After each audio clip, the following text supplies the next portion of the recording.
Hey guys, so I wanted to make a video about decluttering and getting organized. It's something I've been really striving to get better at this last year, and I definitely have a long ways to go still, but I'm feeling so much more organized. When you get cabinets and drawers and spaces in your home organized, I feel like it not only cleans up the space, but it kind of clears up headspace because there's just less clutter, there's less to manage. And so I'm just gonna take y'all around and show you some of the things I've been working on. Who doesn't have a junk drawer? I've tried different little bins over the years, but these little dividers are absolutely amazing. They will completely transform the drawer. My mom has majorly inspired me. She is always super organized, always has been. Well, she says she hasn't been. She says, I'm not an organizer by nature, I just have become an organizer by necessity. I don't ever remember a time when she wasn't very organized. But even over the past few years, she's even been getting more organized, if that's possible. So recently when I was at my mom's house, she was telling me about this audiobook that she had been listening to called Decluttering at the Speed of Life by Dana White. And so I was like, oh, that sounds really great. I love to organize. I was like, send me that audiobook. I want to listen to this. So I started listening, and now I have since bought many more of her books. I love to just listen 10 or 15 minutes at a time when I'm loading the dishwasher or folding a load of laundry. And every time I listen to her books, I feel like I just come away energized to like open another cabinet and tackle it and declutter a new space. And so I'm gonna share with you a few snippets of things that I've been learning along the way from her. And this is not sponsored or anything, but I have just really enjoyed her books, and I think that so many of y'all will as well. Even if you think you're a pretty organized person, I mean, I thought I had no trouble keeping organized. Some of the things that she'll say though, it's like, I have never thought of that before. And other things, it's like, well, yeah, I should know that, but I need a reminder. Several years ago, my sister Ginger got on this really big organizing kick, and she got all of her kitchen cabinets organized and looking immaculate. And I had gone to her house and opened her pantry, and I was like, oh my word, this is so great. I really want this in my house. By using bins like this, it pretty much gives me drawers in my cabinets, which I love. I can easily pull out and just dig through and grab whichever thing I need. Plus I love with them being clear, it's just a nice seamless look, and I can easily see what's in the bin. So a website where you can get a great deal on a lot of these organizing bins is Temu. And if you use the app, you can get up to like 90% off of so many things. A set of 3 of these large size bins usually costs about $17. But right now, if you're a first-time app user, you can get these 3 for free. So I'll put a link in the description box below this video for any of you who might be interested in checking out some free goodies. I'm gonna show y'all a haul of some of my favorite organizing things. So the drawer dividers, and of course these plastic bins, they have them in all different shapes and sizes for any type of drawer situation. These tiered shelves work great for cans or spices. This long one is like adjustable. You can pull it out to the width of your cabinet. I'm gonna use that one in my spice cabinet. And then this one is great for canned goods, hat hangers. These littler ones are great in bathrooms for makeup products or toothbrushes, or of course, like I showed you earlier in my junk drawer. Drawer dividers, places to sort out all your papers. These little acrylic things are great for makeup brushes or pens, pencils, that sort of thing. Of course, I go there for organizing stuff, but there's always lots of other great things. So I got some things for my kitchen, like dish towels and scrubbers, a thermometer, measuring cups, a little knife sharpener, because I really needed one of those. These orange peelers, these are my favorite. These come in a 3-pack. I got us a new apple core peeler because ours was broken. And this fun mug, I like the color of it. It's a paper towel rod, and you can attach it with nails, but it also has the option to just use this adhesive and stick it up under your cabinet. I needed some grippers for the back of my rug because it kept sliding, so I got a couple different options for that. I grabbed a couple of cleaning products, like this handy little duster to dust off my air vents that are always accumulating dust up there. Some window rags. These are awesome if you haven't seen these before. These will pull like hair clogs out of your sink and bathtub drain. These are awesome. And then just fun for the kids. Some little glow-in-the-dark stars. A little bit nostalgic. I had these as a kid. I thought the kids would have fun with them. I'm gonna go ahead and drop some links for these organizing things down in the description box so that way you can easily find them if you need them. Another cool thing is that Temu users can also get a $100 coupon code to save even more money. So here's that code right here, and I'll also just put a link for that in the description box as well. I'm gonna show y'all some of the spaces that I have been getting organized. And I'm also gonna try to throw up some screenshots here and there so you can see the items on Temu or similar ones and what kind of savings that you can expect. So one of the number one things that Miss Dana emphasizes is the container concept. The fact that your house is a container and everything within your house is a container. So like your cabinets, your closet, your drawers, they're all containers. And the container concept is that you can keep what fits in your container. So part of the deslobification process, as she calls it, is learning to reckon with that fact. My house is a container. And so I can only fit what I can comfortably manage in this space. Something she talks a lot about is the 1 in 1 out rule. So say you have filled a container with socks, and then while doing the laundry, you come across 5 pairs of socks and they don't fit in your container. She then encourages you to use the 1 in 1 out rule. So you put in the socks that you care about most, and whatever's left over, you donate. I love the feeling that you get when you open a closet or cabinet or drawer and it's newly organized. It's like a breath of fresh air. I'm gonna show you my cup cabinet. Before applying the container concept to my cup cabinet, I had so many cups, and most of them we didn't even use. The cabinet was literally so full that I had mugs stacked on top of each other, so we had to dig to get to the ones that we wanted. So I did a major decluttering, and now I have a shelf for each thing. So up on the top is like our big water bottles.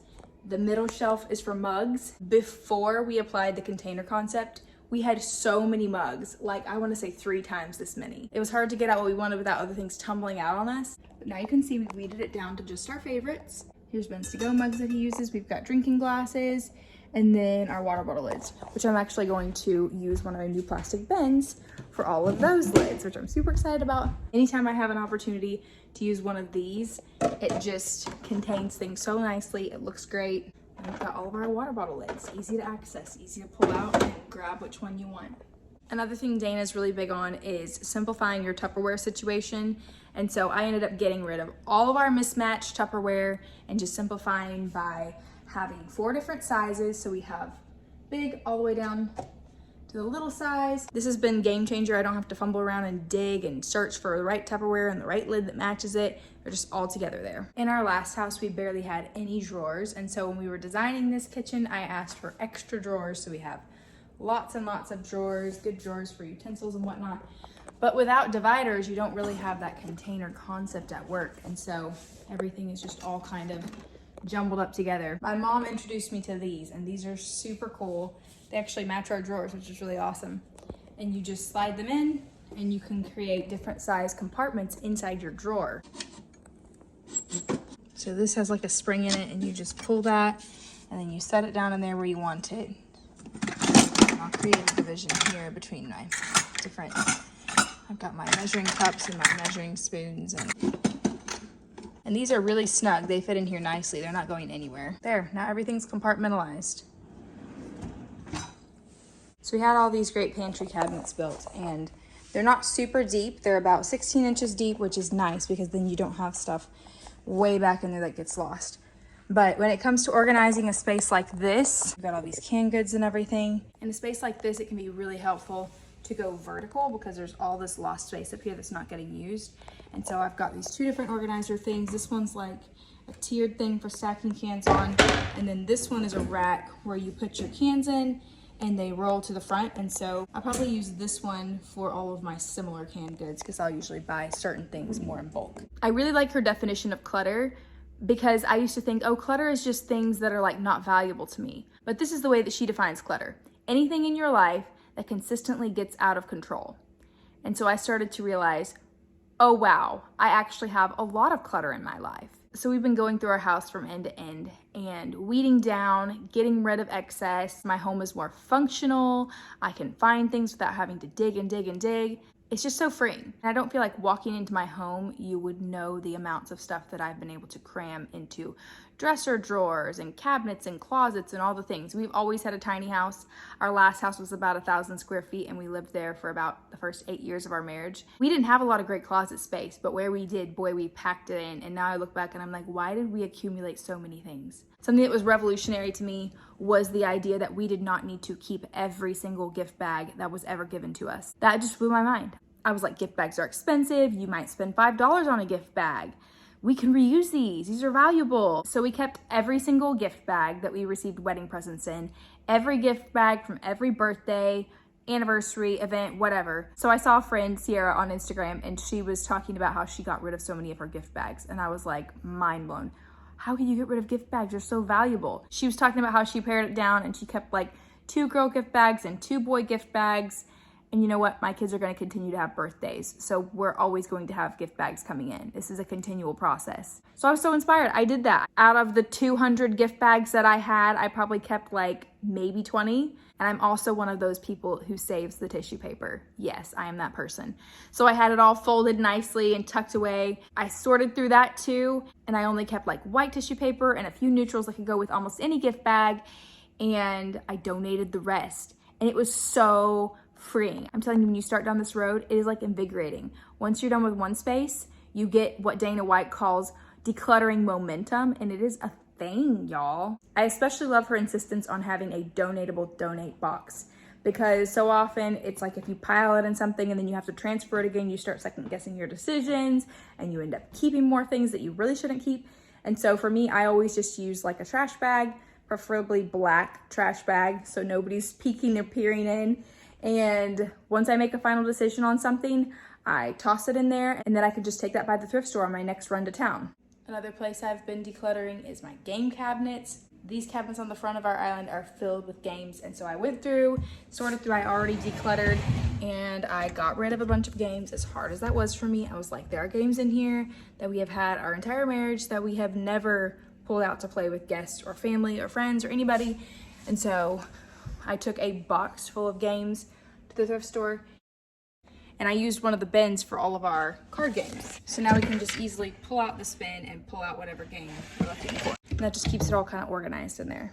I love it when I come across organizational things that were not even on my radar, and then it pops up and I'm like, that is so practical. So this is for hanging ball caps on. So I got some for Ben, and I'm also gonna hang one of these in the boys' closet so they can hang their ball caps. Super simple. You just peel off the adhesive, stick it on the wall. Their closet is primarily right now where they safeguard and keep all their special Legos.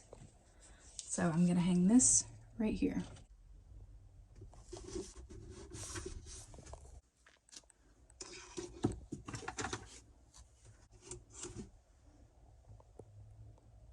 Another fun organizational thing that I found are these hanging baskets, and Spurgeon is a real reader. He loves to read at night, and this can fit like up to 6 of his chapter books in here, and he has space for like pencils or whatever else he needs to put in there. Those are just super practical and a great way to help keep his bed space clear. Under bathroom sinks.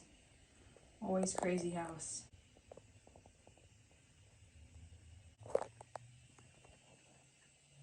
Another super practical thing is this thing that holds all of your pot lids. So then you can easily grab them without having to dig them out of the stack. Since our pantry cabinets are right by our dining table, and one of these shelves we have dedicated to some kids' art supplies. So we have this nice little organizer with their paints and coloring books and paper. And over on this side, we have these nice little pencil holders, which they can easily take down to the table with their paper and just draw. And then over here, we have our Play-Doh bin. And so all their stuff's in there. They can pull this out to the table. Makes it easy to grab it out, and clean up is easy as well. When sorting through a space and decluttering and trying to get rid of something, you come to an item and you're like, what do I do with this item?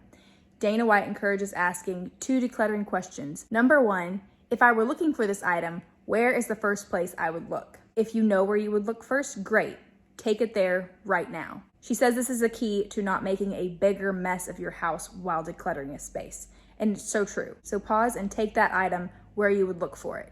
If I don't instinctively know where I would look for this item if I needed it, then she says move on to question number 2. If I ever needed this item, would I know that I already had one? If the answer is no, probably should donate it. She emphasizes stop stuff shifting. Dana says to never have a keep box, because a keep box is a procrastination station. And I know that because I am the worst at stuff shifting. I toss stuff in a box or bin and I think, okay, this is all good stuff that I'm gonna keep. I'll get to this later. And then years later, I find it stuffed in a closet somewhere. She encourages asking your decluttering questions and making a final decision on all items. There's so much more I could praise about these books, but I'll leave it at that. Y'all check out her books, and I'm sure you will love them as much as I have.